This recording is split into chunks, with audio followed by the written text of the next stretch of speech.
it's been a little bit of a while since I last attempted to film a perfume collection video. I think it's been about 5 years, and didn't do so great the last time. I don't think I ever made it through my entire collection. So I was just doing a little bit of cleaning and organizing this weekend, and thought, let's give it another whirl and see how we do. See if we can do a little bit better this time. Okay, so to start off, just a quick note about the storage. This is an IKEA Vesta cabinet with a little mirrored glass shelf insert. I don't think they make the mirrored part anymore, but you can still get the glass shelves. And then it has just like one plain white door. So in my last video I had double doors, and one of them had like a little notch cut out for the handle. It wasn't a very big hole, but I started to get a little bit worried about light getting in there and then like bouncing around on the mirror and then getting to my perfume. So I started to worry about that. I have been buying more expensive perfumes these days, and so I'm a little bit more invested in the long-term storage, but I think it's always kind of like a balance between keeping your perfumes in like a deep dark vault and having them kind of like more open and accessible. So at a certain point you just gotta live, but that said, I did go ahead and get that big door. Long story short, I went from 2 doors to 1 door. That's not interesting. Okay, the other thing about this cabinet is it's pretty deep, so it holds a lot of stuff, but at the same time, I was having issues where with tall bottles, the shelves themselves are not very tall, and so you don't have a lot of room to pick things up. So I was always afraid that I was going to like topple over all of my perfumes trying to get a big bottle out. So another thing I added was these acrylic risers here to try and make things a little bit more accessible. Let's just jump in. We have got sort of a celebrity scent corner back here. This is 2 by Britney Spears, Radiance here, and this is Midnight Fantasy.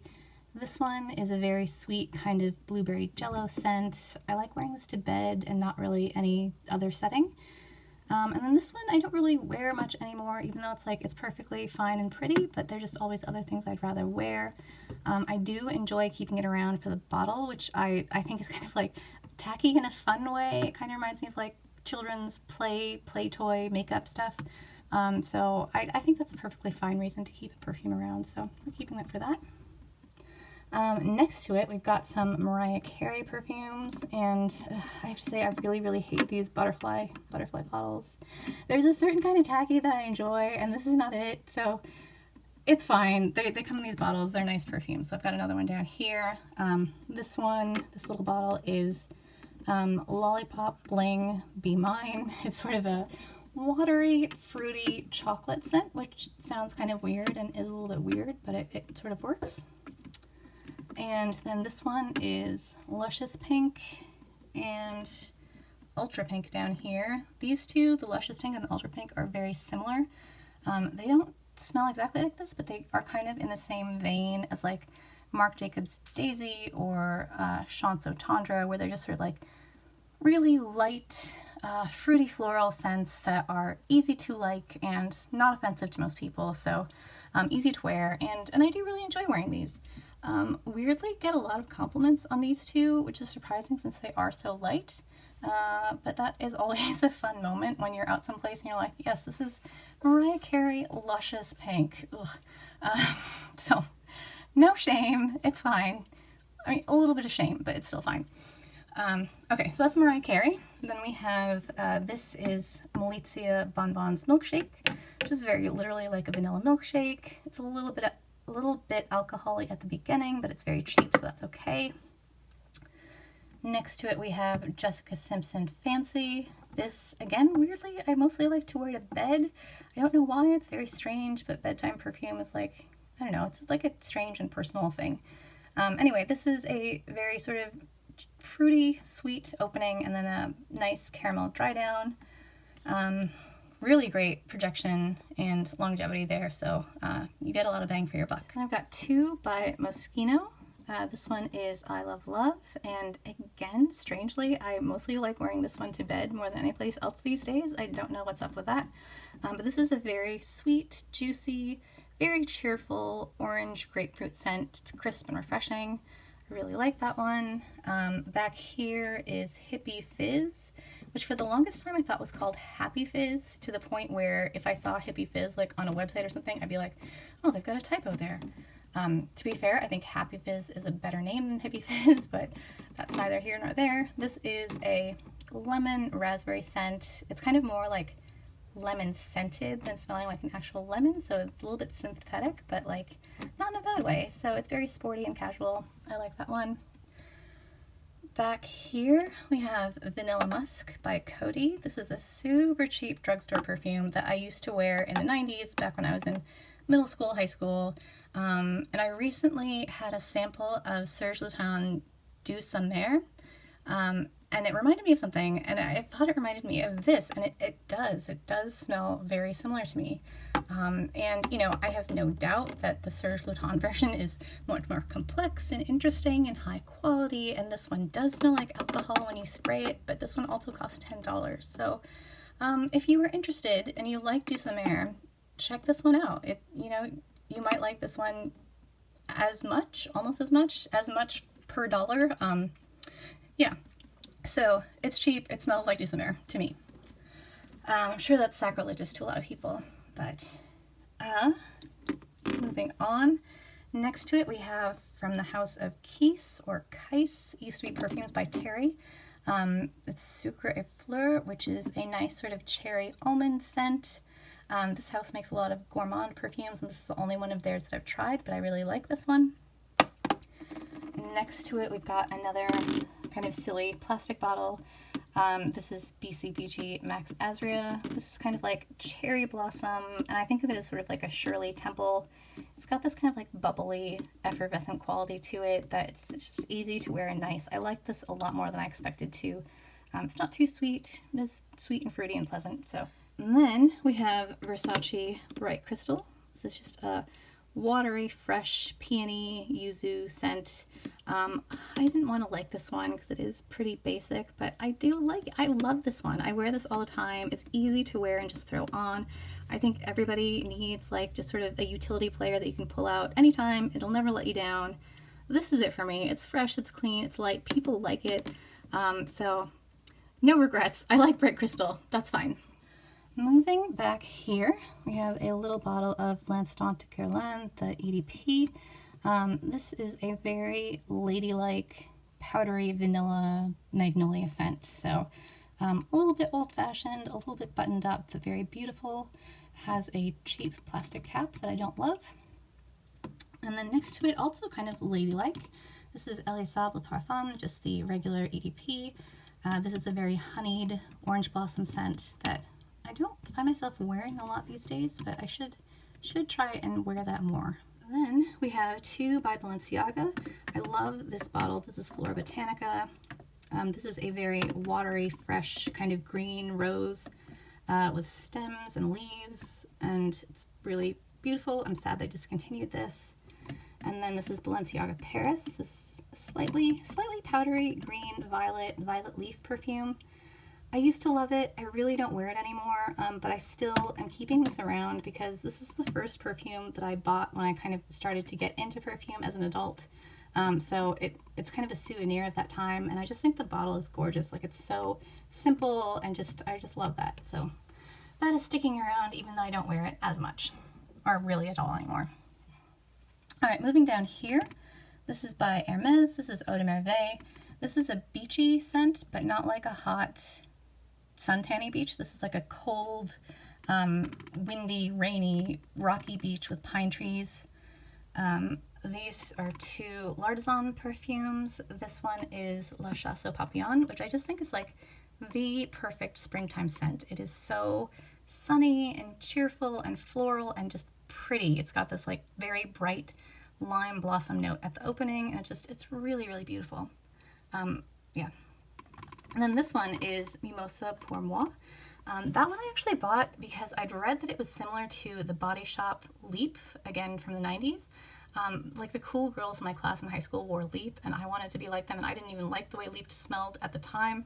But I like this now. It does smell like Leap, and apparently like Mimosa, which I don't know, but I like this. It's very sort of sunny and yellow and warm.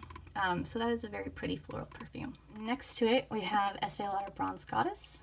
This is, I think, the 2013 Eau Fresh Skin Scent. I've gotten back into wearing this after not really wearing it for a few years, and it's so nice. It's just this like sweet, creamy, coconutty scent. It sort of stays close to the skin, but not in a disappointing way, and it just sort of like, it's, you know, it's your personal skin scent, and so it's just really beautiful. I really love that one. Speaking of tacky, we've got this bottle, this crazy bottle here, which I think is just, it kind of goes from like ugly and strange beyond that into like pretty and cool. I don't know. I thought this was so dumb at first, but I really love it now. This is by Selena Gomez. It's Viva More. It's a watermelon perfume. It smells like watermelon bubblicious. It's got kind of that grainy sugar quality that like really sweet bubblegum has. It's really nice for the summer. I like that one a lot. This is a tester bottle of Hanae Mori No. 1 limited edition. This is a really nice fruity floral, lemon, raspberry, vanilla in the base. And again, something that I mostly am wearing to bed these days. I don't know. It's really pretty, and I wish it had a little cap, but it doesn't. Okay, moving on. We've got Chanel No. 5 Low. I love this. I don't like No. 5. I remember when Eau Premiere came out, everyone was like, oh, if you don't like No. 5, you'll like this one. And I still didn't like that one, but this one I really, really like. The opening is just like so zesty and citrusy, and then it's like aldehydes, but not too much. I guess it's soapy, but not too much.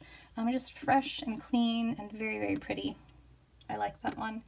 I mean, I like all of these because they're mine. I like them, but I really, really am liking this lately. It's a newer purchase. This is Chanel Chance Eau Fresh. I did not actually wear this much of the bottle. I got this as a partial bottle. It's about half full. So that's, again, another citrusy, fresh summertime perfume. And then this is Thierry Mugler Alien Eau Extraordinaire. This is like a summery version of Alien. I think it's got a little bit of ginger there. It's a little bit fresher, a little bit easier to wear in warm weather. And then down here we have two by Dior. This is Miss Dior Cherie. This is, I think, the 2005, 2007 version. It's one that smells like strawberries and popcorn. And then this one is a vintage bottle of Hypnotic Poison, which is that really lovely vanilla, almond, root beer, Play-Doh scent. Very strong, very, very like gourmand and sweet.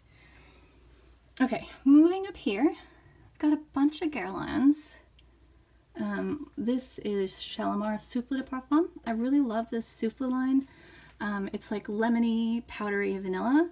And I have both of the flankers. This is the Souffle Intense, and then the Souffle de Lumière, which is the lighter, more floral version, and this one is a little bit more like resiny. Those are both great. I really like them. Down here, well, I guess I'm skipping around a little bit. This is Clone of the Missions. This is kind of like a vanilla rooibos, woody, not too sweet vanilla scent. It's very, very nice. And then this is Gourmand Coquin. This is the first perfume that made me think that it might be worth spending more than $200 on a single bottle of perfume. I had a decant for years and finally bought a full bottle about a year ago to celebrate a promotion, and I'm just very glad to have it. It is worth every dollar, I think. It's a beautiful, spiced, dark chocolate cacao rose scent. There's nothing really quite like it, and it's so great. It's beautiful. Up here I've got some Aqua Allegorias. I really like the Aqua Allegoria line. I know some people think that they're like too simple and not interesting and they don't last long. I've never had issues with longevity, and I just think they're nice. And I mean, nice sounds like an insult, and it's not. They're nice and enjoyable to wear, and they're pretty. I like them. So they're great. So back here I have Lys Soleil, which is a very pretty lily scent. Then this one is my newest Aqua Allegoria. It's Bergamot Calabria. This is so zesty and fresh and like bracing and like wakes you up in the morning. This is like really, really citrusy, bergamot, lime. I really love this one. Back here we have Flora Nymphea. This is a kind of honeyed, not too sweet orange blossom scent. It's like a little bit like Dryer Sheets, but in a good way. This is kind of my signature scent, even though I haven't been wearing it a lot recently. I do love it. I always want to have this in my collection. And then the last one I have is Neroli Bianca. So this is another orange blossom and I guess neroli scent.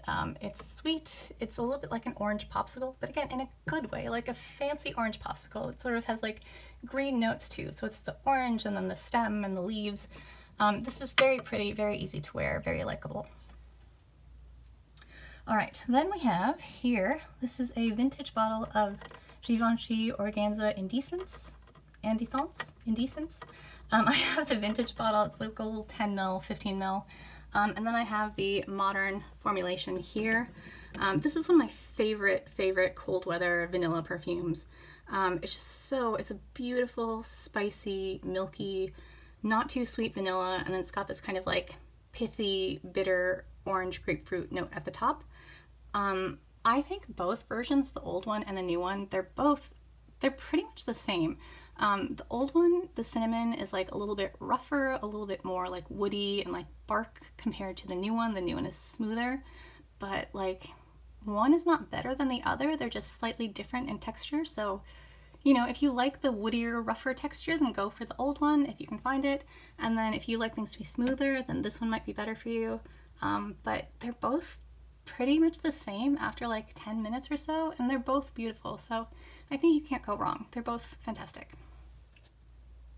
All right, moving up here, I've got two Tom Fords. This is Jasmine Rouge, obviously jasmine. And then this one is Lost Cherry. Again, smells like cherries. This one I really only bought because I had a Sephora gift card. And at the time, there wasn't a lot at Sephora in the fragrance section that I wanted to buy. I wasn't interested. And after not using the gift card for a couple of months, I just kind of wanted to buy something and use it. So I got this one. Would I pay full price for this? Hell no. It's a nice perfume. I like it a lot. It smells great, but is it worth like $350 or whatever they charge for this? No. In no universe would I pay full price for this Lost Cherry, but you know, happy to buy it with money that's not mine. So there it is. In the back here, we have Serge Lutens à la Nuit, which is a very beautiful, very realistic jasmine scent. Weirdly, I think I like smelling this out of the bottle more than wearing it, which I think is a valid reason to like a perfume if you just want to smell it. But I should try wearing that more because it's just, it's so like, it's like walking past a blooming jasmine bush. Or jasmine bushes? I don't know. Okay, back here we have Yves Saint Laurent Cinema. It's a very sparkling kind of orange vanilla scent. I'm sad this is discontinued, but it's really beautiful.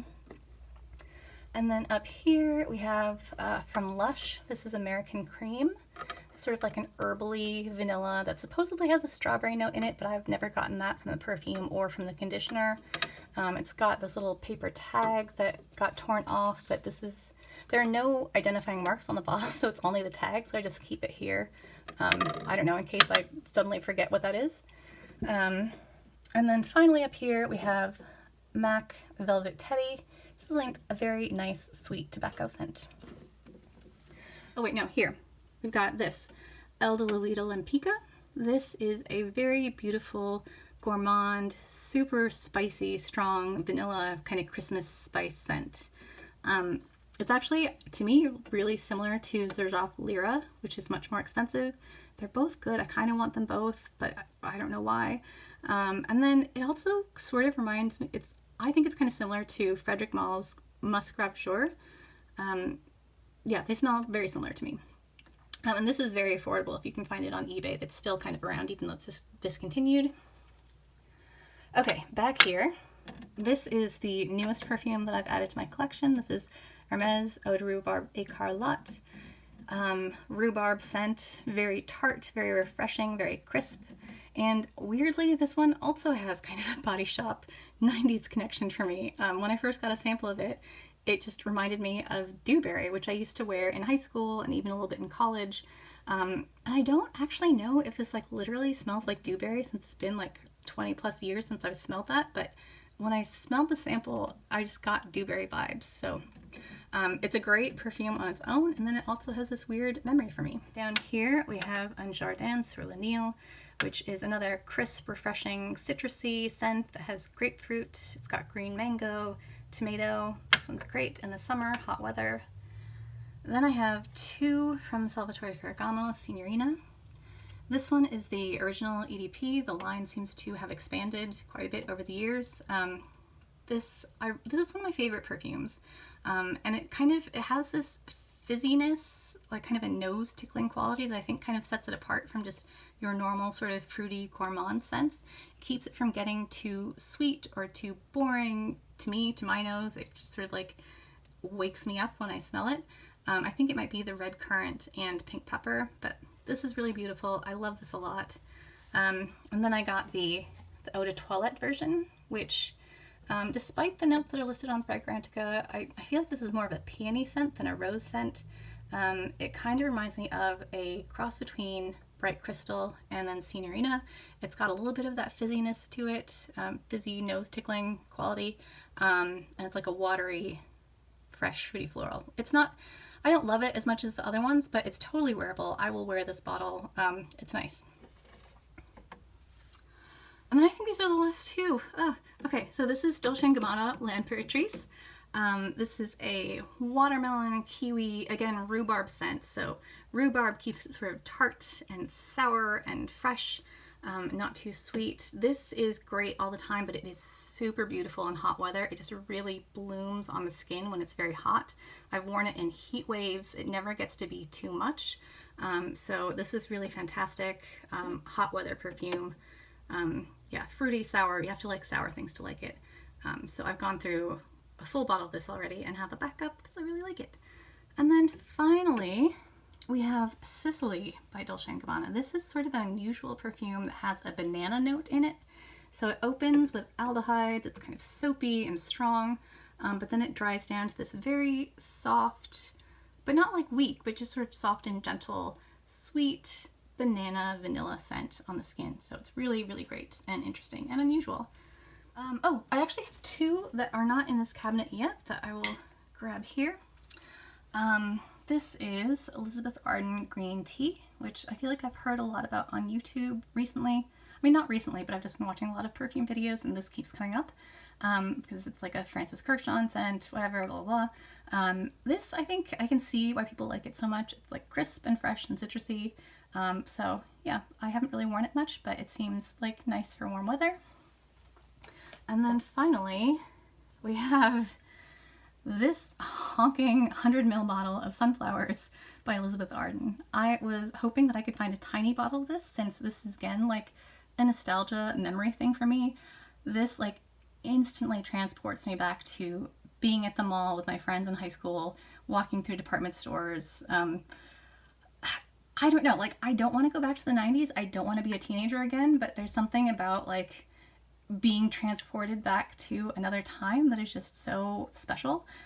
So I haven't tried really wearing this, but I might, who knows, maybe I'll be a Sunflowers person. But I've got this giant bottle now. And I think that's it. I think we did it. I think we got through all of the bottles. I would call that a successful perfume collection video. So hope you enjoyed. If you have questions about any of the perfumes, feel free to leave a comment. And thank you for watching.